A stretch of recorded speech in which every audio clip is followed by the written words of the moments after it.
Jasmine. Uy.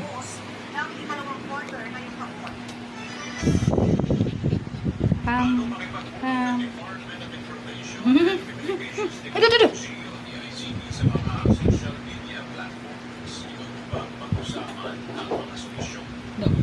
Ito. Oh.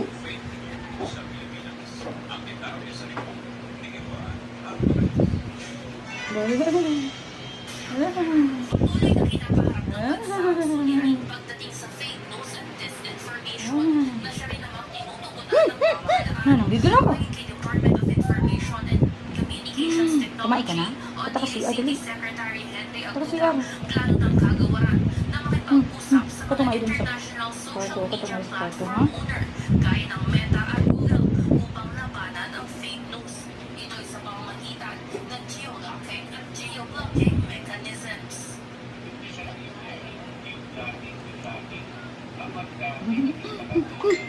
Hindi talaga kasi.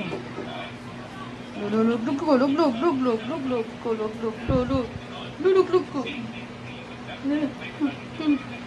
May Secretary Aguda tungkol sa awareness campaign na ibinibigay sa publiko, kailangan na rin ng mas maigting na aksyon mula sa mga otoridad upang labanan ang paglaganap ng maling impormasyon.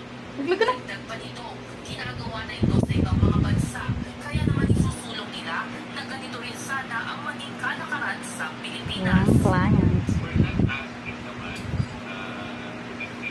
June 5, 2025.